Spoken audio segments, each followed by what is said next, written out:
오늘도 대한민국 지킴이 민주당 지킴이 김병주 더불어민주당 의원님과 함께하겠습니다. 안녕하십니까? 네, 안녕하세요. 경기도 전문가 김병주입니다. 야, 경기도 전문가이신데 오늘 충청도에서 최고위원 회의가 있다고요? 네. 최고위원 회의가 각 지역마다 다니면서 한 1주나 2주에 한 번씩 다니고 있습니다. 네. 그러니까 현장의 민심을 듣기 위해서 그렇게 다니는 네, 그렇죠. 건가요? 현장과 호흡을 같이 하기 위해서 최고위원 자체를 각 지역 순회하면서 네. 하고 있습니다. 요즘 현장 다니시니까 어떠세요? 그 국민들의 애로사항이나 좋은 그 목소리들이 그 궁금해요. 아, 뭐 잘한다 아니면 뭐 못한다 이런 얘기들 막 하실 것 같은데. 에이펙 회의 이후에 네. 정상회담 이후에 국민적인 자부심하고 자긍심이 많이 살아났다는 얘기를 많이 합니다.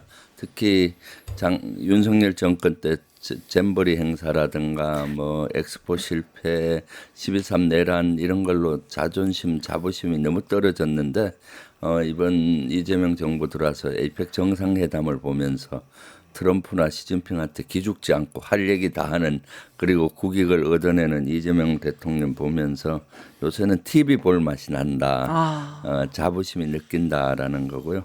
경제도 조금씩은 살아난다는 얘기를 골목 상권에서 많이 하고 있습니다. 네. 특히 이번 에이펙을 보면서 많은 국민분들이 대한민국은 이재명 보유국이다라는 자부심을 가지게 된 게 아닌가 싶긴 합니다. 그렇죠. 네. 잼버리 아까 얘기하셨는데 저 잼버리 현장에 있었거든요. 그러셨어요? 그때 스카우트 연맹 감사해가지고 있는데 얼굴 빨갛게 윤석열 술 취해서 늦게 와가지고 일어나지도 못하라고 보면서 너무 개인적으로 저런 사람이 대통령이라니 하면서 수치심을 느꼈습니다. 그동안 윤석열이가 술을 많이 먹는다는 얘기를 구전으로 했는데 지난번에 보니까 재판에서 본인 입으로 얘기했잖아요. 그러니까요. 앉자마자 폭탄도 졸리고 한 20잔 했다고. 그 국군 통수권자가 어떻게 술을 주요 지휘관들하고 20잔 이렇게 해요.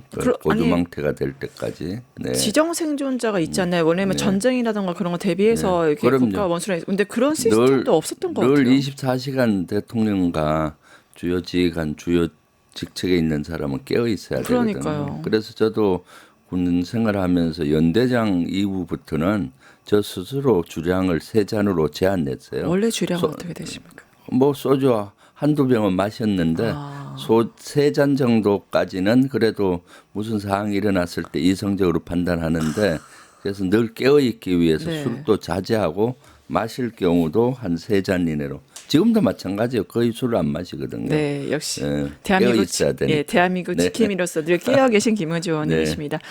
국민분들이 많이 궁금해하시는 게 지금 당내 현안인 만큼 같이 볼 텐데요. 먼저 그 이재명 대통령 시절 영입했던 당내 인사가 있었죠. 이번에 지역위원장의 컷오프를 두고 여러 가지 논란이 있었는데 관련 영상부터 보시고 오실게요. 이번 컷오프는 정청래 대표의 컷오프 없는 100% 완전 경선 약속을 정면으로 위반했습니다. 부산에 연고를 둔 좀 영향력 있는 정치인이 뭐 특정 기관이 유동철을 밀고 있다는 소문을 퍼뜨리고 다닌다. 부산 사람들은 다 아는데 왜 본인만 모르냐?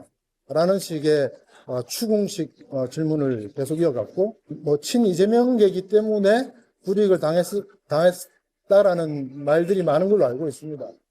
이길 자신 있죠? 유동철에게도 여러분 기회를 한번 주시길 부탁드립니다. 고맙습니다. 정확하게 그 원칙과 룰에 의해서 조강투의가 이루어진 것이고 그 결과 선거가 치러진 것이고 그것에 대해서 재심을 할 수 있는 대상이 아닙니다. 이 당직 선거는.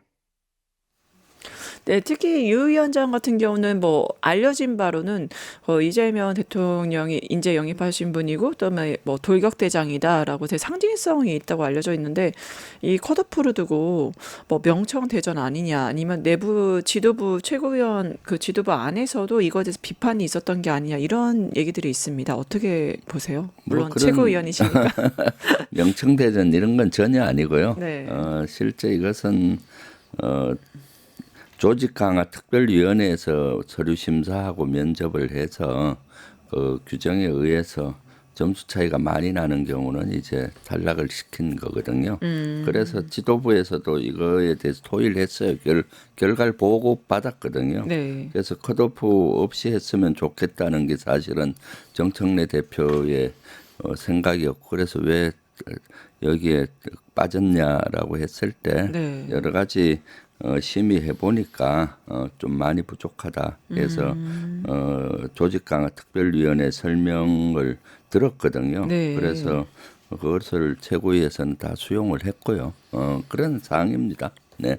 오히려 정청래 대표가 왜 이렇게 빠졌냐라고 문제제기를 오히려 한 거고요. 오히려 네, 네. 당 대표께서 이거 네. 주광특위의 네. 결과에 결과 보고 대해서 받으면서 그랬더니 조강특위 결과에 대해서 사무총장이 이런 것 때문에 했다라고 자세히 설명을 했고 네. 그래서 최고위원들도 처음에는 컷오프 없이 하려고 한 건데 왜 이렇게 탈락을 강행할. 시켰냐 했을 때 조강특위 설명을 쭉 들어보니까 다 맞더라고요. 그래서 다 그대로 수용한 사항입니다. 네네.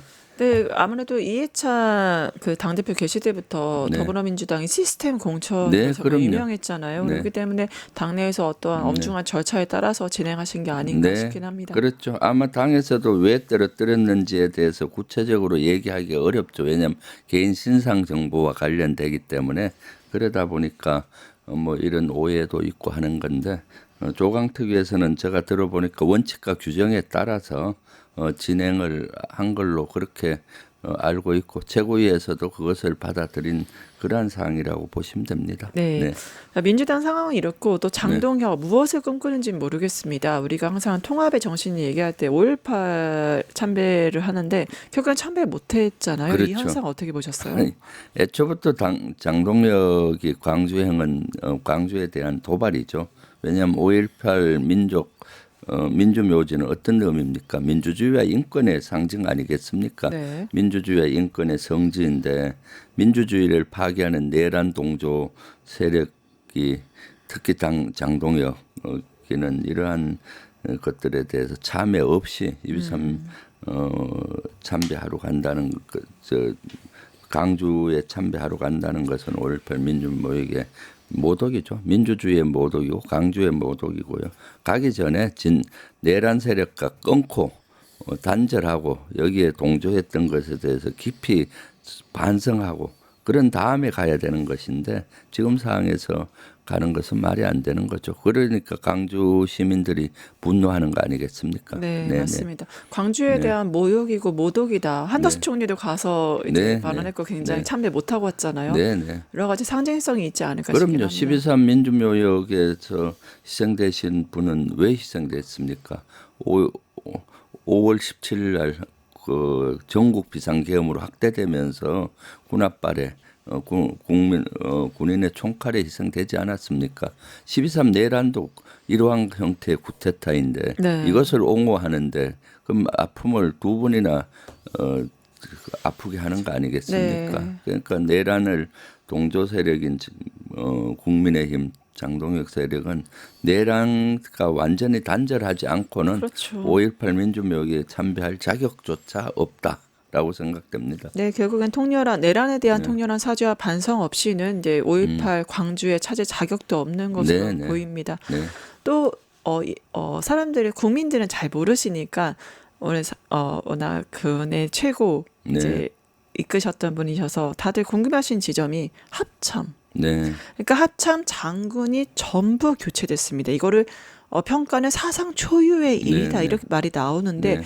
이걸 저희가 어떻게 봐야 될까요? 교체를 하려고 하고 있죠. 네. 검토를 하고 있고요. 지금 합참은 이번에 대대적인 인적 쇄신을 하겠다라고 발표를 했고 실제 그렇게 하려고 하는 것 같아요. 왜냐하면 합참은 12.3 내란 전후한 핵심 부대였거든요. 사실은 그 전에 10월 11월 이럴 때 보면 외환죄와도 깊게 관련이 돼 있잖아요. 네. 무인기 북한 침투에도 합참이 관련이 돼 있고 또 아파치 헬기 뭐 전방에 MDL 가까이에 비행하는 이런 외환 유치에도 깊게 관여가 돼 있고 또 12.3 내란 때도 계엄 사항실이 거기에 만들어지거든요. 계엄과가. 그런데 계엄사령부가 만들어질 때까지 합참은 실질적으로 계엄사령부 역할을 전 했다고 보거든요. 그래서 합참은 직간접적으로 내란과 관련이 있다라고 보여지기 때문에 대대적인 인적 쇄신이 필요하다고 봅니다. 내란을 척결하는 측면에서 그것을 하고 있는데 아마 장군들은 저는 교체할 확률이 많고 네.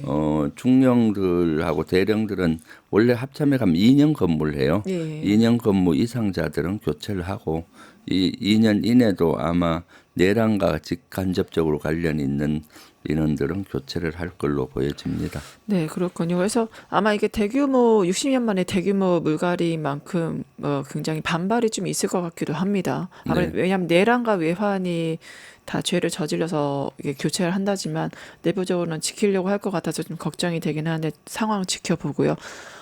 한국과 미국의 국방부 장관이 만났습니다. 네. 그러면서 핵추진 잠수함, 우리가 호주도 안 줬던 극비 기술을 드디어 받는 것이냐, 우리가 이제 그걸 건조하고 보유할 수 있는 7번째 국가로 나아가는 것이냐, 굉장히 들뜬 마음이었는데 지금 팩트시트도 안 나오고 있고 핵추진 잠수함에 대해서도 어떤 것들이 디테일한 게 더 이상 안 나오고 있어서 이게 지금 어떻게 진행되고 있는 건가요? 지금 진행되고 있다고 보여지고요. 이것이 핵 추진 잠수함, 지금은 원자력 추진 잠수함이라고 명명을 바꿨는데 원자력 추진 잠수함은 여러 부서와 관련이 돼 있습니다. 네. 미국도 지금 우리 국방부와 같은 전쟁부와도 관련이 되고 에너지부와도 관련이 되고 또 미국은 여러 부서와 관련이 되기 때문에 그런 부서에서 규정이나 방침 이런 걸 따져야 되거든요. 미국의 행정 절차는 우리보다 상당히 늦습니다. 우리는 대단히 빠르게 행정 처리를 하잖아요. 그렇기 때문에 저는 그 안에서 그러한 것들이 조율을 하고 있다라고 보여지기 때문에 팩트시트 이런 것도 너무 우리 개념에 의해서 이번 주, 다음 주 너무 정하는 것보다 대략적인 것들이 합의가 됐잖아요. 네. 그렇기 때문에 미국 내에서도 그런 절차를 가지고 검토를 하고 있는 그런 모양이에요. 실제 핵추진 잠수함은 갑자기 이번에 합의가 된 네. 사항이다 보고 또 다른 거와 다르게 핵추진 잠수함은 가장 많은 부서와 연관이 되어 있다. 뭐 에너지부라든가 뭐 전쟁부라든가 그러기 때문에 미국 내에서도 그것을 다 다른 부서를 설득시키고 하는데 시간이 생각보다 많이 걸릴 겁니다. 네. 그러니까 우리가 좀 더 여유를 가지고 지켜보면 될 것 같아요. 이미 트럼프 대통령도 승인을 했죠. 협조한다고 했고 헤그세스 전쟁부 장관, 우리로 얘기한 국방부 장관도 재확인을 해줬잖아요. 변함이 없다. 그렇기 때문에 그 두 사람이 핵심인데 다 그걸 했기 때문에 그 밑에 절차는 우리가 시간을 가지고 그냥 여유 있게 지켜보면 될 것 같습니다. 사실 한미 건세 협상 이제 많은 브리핑을 하면서 그때 핵추진 잠수함에 들떴는데 그때 미국 측에서 제안했던 게 필리 조선소에서 건조하자였어요. 근데 안규백 국방부 장관은 국내에서 건조를 해야 된다 이렇게 발언을 했다고 하죠. 어떻게 보셨어요? 그거는 이제 한미가 합의를 해야 될 겁니다. 네. 왜냐하면은 트럼프 대통령은 필리 조선소에서 했으면 좋겠다 하고 그날 아마 발표를 했는데 네. 아주 모든 것을 종합적으로 검토하지 않은 상태에서 했을 확률이 있어요. 이재명 대통령께서 제시한 다음에 밤사이에 결심을 한 거 아니에요. 미국 측에서는. 네. 그러다 보니까 종합적인 검토가 되지 않은 상태에서 발표를 했을 것 같고 그것도 협의사항이라고 봅니다. 우리 입장에서는 아무래도 우리 조선소에서 그런 설비를 가지고 하는 것이 더 시간도 단축되고 나중에 건조한 이후에 정비하는 문제까지 다 고려를 했을 때 낫잖아요. 그래서 그런 것들은 아직 한미 간의 완전한 합의는 본 것 같지는 않아요. 그러니까 그런 것도 이제 한미 협의 사항이다라고 보여집니다.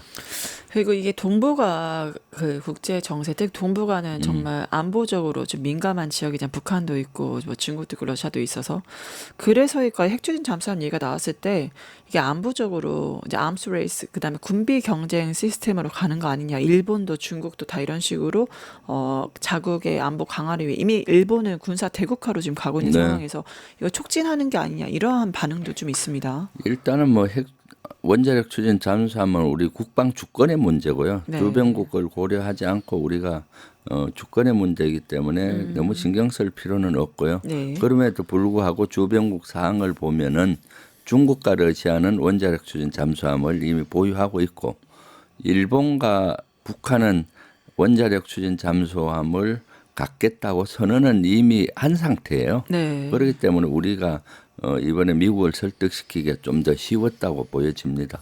좀 북한하고 일본도 추진하지 않느냐. 그러니까 우리가 추진해야 된다라고 해서 미국을 그런 전반적인 사항을 설득함으로써 이해를 쉽게 시켰을 것 같고 그렇기 때문에 저희는 주권의 문제로 보고 가감히 추진해야 된다라고 보여집니다. 사실 주권의 문제로 또 보는 영역 중에 하나가 전자권 환수 아니겠습니까? 네네. 제가 이제 외국 외교관들을 만났을 때 하는 얘기가 한국은 그 주권 얘기를 하면 전자권도 없잖아. 이렇게 얘기를 하는 네. 친구들도 있었거든요. 근데 네. 우리가 박정희 전 대통령 때는 미국 나갈 테면 나가라. 이렇게 태도를 취했었고요. 그러니까 주권이라든가 전자권에 대해서 노무현 대통령 굉장히 강한 의지가 있으셨고 그러다가 지금 이재명 이제 대통령께서 전자권 환수, 우리 자주국방에 대한 의지를 천명했는데 이 전자권 전환 이재명 정부 내에 실현될 수 있을까요? 뭐 저는 충분히 가능하다고 봅니다. 지금은 미국 엑세스 장관도 뭐 환영한다는 입장이고요. 그래서 그리고 이미 전자권 전환은 2006년도부터 20년 전부터 추진을 해와서 거의 준비가 됐어요. 저희 준비 다 됐어요. 거의 저는 다 됐다고 봐요. 단지 형식적으로 3단계 검증 작업을 하는데 지금 2단계 검증인 FOC 검증하고 있는 거거든요. 그리고 그 끝나면 FMC라고 해서 완전 임무수행 능력 검증 3단계를 하는데 사실은 뭐 저는 당장이라도 저는 전환할 수 있다고 봐요. 왜냐하면 예전하고 전자권 전환의 개념이 다른 것이 최초의 노무현 정부 때 제기했을 때 한미 합의한 것은 연합사를 해체하고 네. 거기에 연락반 형태로 하고 한국군 미군 사이에 연락반만 놓는 형태였는데 문재인 정부에서는 바꾸었어요. 현재 연합사를 그대로 보존한다. 그리고 사령관하고 부사령관만 교체한다. 이것이에요. 우리 한국군 사령관이 포스타가 부사령관이 사령관이 돼서 네. 한미연합군을 지휘하는 그런 구조로 가는 개념이기 때문에 사실 연합사령관이 부재할 때는 형제도 한국군 부사령관이 대응을 하는 거거든요. 그래서 그런 시스템은 다 갖추고 있기 때문에 저는 언제든지 가능하다라고 보이는데 그럼에도 불구하고 조건에 의한 전자권 전환이기 때문에 세 가지 조건이 어느 정도 충족이 돼야 되는 거거든요. 네. 그래서 그 충족도 많이 됐다고 보여지고 그렇기 때문에 이재명 정부 임기 중에는 가능할 것이다라고 저는 보여지고 있습니다. 네. 특히 이번에 그 트럼프가 북한에 대해서 핵 보유국 뉴클리어 파워라고 얘기를 했고, 그러면 이 비핵화에 대해서는 더 이상 물 건너간 거냐라고 생각을 했는데 한미 안보협의회 공동성명에서 이제 빠졌던 게 다시 이번에 담긴다 이런 얘기가 있습니다. 이 비핵화 문구가 들어가고 안 들어가고 이게 어떤 함의가 있을까요? 일단 한반도 비핵화는 우리가 포기할 수 없죠. 북한을 어떻게든 비핵화시켜야죠. 북한이 핵을 갖고 있는 한 우리가 안보로부터 자유롭지가 않거든요. 그래서 북한을 비핵화하고 그러려면 한반도 비핵화를 줄기차게 해왔지 않습니까? 그거는 포기할 수 없는 것인데 지속적으로 이었는데 윤석열 정권 때 작년에 좀 뺀 거예요. 윤석열 정부 때 비핵화를 뺐다고요? 네네. 윤석열 정권 때 작년에 SCM 공동성명에 보면은 비핵화라는 단어 대신에 북한 핵 위협 억제라는 문구를 였어요. 북한의 핵 위협을 억제하겠다라는 그런 측면으로였는데 이제 다시 복원이 된 거죠. 사실 과거 그 전에는 계속 비핵화라는 단어가 들어갔고 그런 사항이거든요. 그래서 우리는 비핵화는 포기할 수 없는 거고 우리의 비핵화에 대한 의지를 보여주는 거고요. 한미가 같이 북한의 비핵화를 위해서 노력하겠다는 거 아니겠습니까? 그래서 지금 어떻게든 북한하고의 평화의 물꼬, 대화의 물꼬를 터기 위해서 노력하는 거고요. 네, 그래서 아마 트럼프 대통령과 김정은이가 내년쯤 아마 정상회담을 하게 된다면은 남북한 정상회담도 가능하고 그렇게 되면은 비핵화를 위한 설득 작업을 가능하리라고 보여지는 거죠. 그래서 비핵화는 북한 비핵화, 한반도 비핵화는 포기해서는 절대 안 되는 안 되는 겁니다. 거다. 네네. 오히려 재미있는 게 뭐 종북 세력, 공산주의 전체 세력 얘기하면서 비판했던 게 윤석열 정권이고 윤석열인데 비핵화를 뺐다. 네. 그리고 무엇보다 전쟁을 유발하려고 했고 네. 그 무엇보다 핵 무장론을 강력하게 네, 그렇죠. 주장했잖아요. 그러니까 NPT 체제 자체를 무너뜨리는 거고 오히려 핵 무장론을 얘기하면 미국도 굉장히 불편했던 사례를 이제 만들어냈기 때문에 진짜 공산주의 전체주의 세력이 누구였는지를 우리가 알 수 있는 지점이 그러니까 윤석열 정권 때는 개념이 다른 정부 진보 정부와 달랐어요. 뭔가 북한이 핵무장을 했으니 우리도 하죠. 비핵화는 불가능할 거다. 북한이 포기하겠냐. 그러니까 우리는 비핵화해야 우리도 핵무장하자 이런 논리였고요. 그렇기 때문에 한미 안보 SCM 공동성명에서도 비핵화라는 단어를 빼버리고 북한 핵 위협을 억제해야 된다. 억제하려면 우리도 핵무장을 하고 또는 뭐 어떻게 그런 그 개념들이 머릿속에 있었던 거죠. 그래서 윤석열 정권 때만 이 단어가 빠졌다고 보여집니다. 네. 네. 다시 한번 윤석열 정권의 안보관에 대해서 네. 이제 구멍난 안보관을 확인할 수 있는 지점이 아닌가 싶습니다. 네. 다시 이제 한미 지금 관세 안보 협상에 대해서 결과물을 다들 국민들께서 기다리고 계셨잖아요. 팩트시트. 근데 네. 생각보다 이게 딜레이 되니까 뭐 문제 있는 게 아니냐라는 말씀도 있고 이건 핵 추진 잠수함 문제 때문에 이렇게 딜레이 되는 거다. 여러 부처가 관련돼 있기 때문에 이런 해석도 있습니다. 어떻게 보십니까? 저도 뭐 팩트시트가 원래 이번 주에 나온다는 얘기도 있었잖아요. 네. 근데 오늘 금요일이기 때문에 아마 이번 주는 어려울 것 같고요. 아마 전반적으로 거기 국무장관, 상무장관, 에너지부 장관, 뭐 전쟁부 장관 다 연관이 돼 있잖아요. 이번엔 안보와 관세 다 협상 결과를 같이 아마 하려고 하는 것 같은데 그 중에 이제 러트릭 장관, 상무장관이 자꾸 거기에 딴지를 걸고 있지 않나 그러니까요. 이런 얘기들을 많이 하고 있잖아요. 그래서 이런 것들이 조금 더 시간을 갖고 지켜볼 문제라고 봅니다. 어느 정도 다 합의가 됐기 때문에 팩트시트 저도 옛날에 한미 외교 군사 외교를 담당할 때 네. 문구 하나 가지고도 오래 걸리거든요.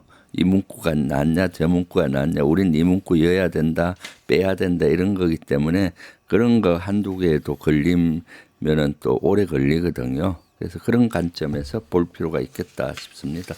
네, 그리고 특히 미국 트럼프가 굉장한 사랑의 세레나데를 하면서 북한 김정은한테 러브콜을 했는데 김정은 가지지 못하면 부셔버려야 되는 걸까요? 아니 제재를 해버리고 돈줄도 막아버리고 핵도 막아버려서 북한이 발끈했습니다. 이건 악의적이다 이렇게 발끈을 했는데 이거 어떻게 보세요? 근데 그 뭐 발끈은 북한은 발끈할 수밖에 없죠. 매번 그렇게 하는데 이번엔 수위가 낮아요. 네. 사실 부장 명의로 이렇게 했고 그리고 그 메시지 자체도 좀 약한 메시지 기존보다는 그렇기 때문에 대화를 염두에 두고 포기하지 않고 대화를 염두에 두고 한 메시지다. 이번 메시지는 저도 지켜봤는데 그렇게 센 메시지가 아니에요. 아니었다. 그래서 북한은 앞으로 북미 정상회담 이런 것들을 원하고 있구나라고 저는 봤었거든요. 네, 오히려 김정은의 발언 보니까 이제 비난 수위는 확실히 조절을 한 것 같긴 네네. 합니다. 앞으로 네. 지켜보고 마지막 시간 관계상 마지막 네. 질문이 될 것 같은데 정치 현안 중에서 한동훈 네. 감히 계엄을 얘기했습니다. 이재명 대통령이 계엄을 선포할 수 있다 이런 말도 안 되는 소리를 했는데 어떻게 보셨어요? 그러니까요. 물에 빠진 사람 건져줬더니 보따리 내놓으라는 격이죠. 12.3 내란 때 얼굴 빨갛게 질려갖고 있는데 그 국회 본회의장까지 들어오게 해줬잖아요.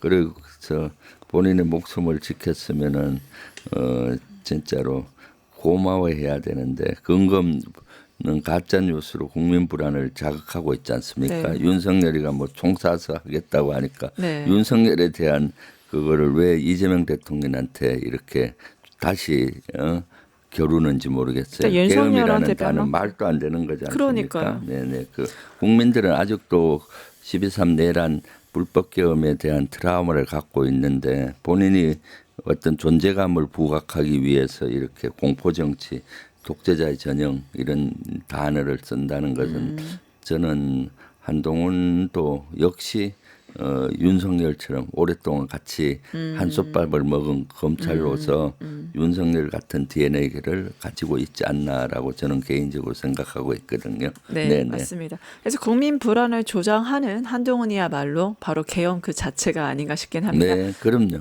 네, 예. 충청도 가서 최고위원 회의를 네. 하시고 국민의 목소리를 들으셔야 하기 때문에 아쉽지만 보내드리도록 하겠습니다. 네. 유튜브 구독하고 실시간 채팅과 댓글을 남기시면 매일매일 실천 TTCO를 드립니다. 참여 방법은 통통물 어플을 다운로드하고 회원가입과 로그인을 해주세요. 마이페이지에서 나의 회원 고유 번호를 복사해주세요. 유튜브 구독 후 실시간 채팅이나 댓글창에 고유 번호를 한 번만 입력하면 준비 끝! 지금 유튜브 채팅과 댓글 쓰기 참여하고 실천 TTCO 받아가세요.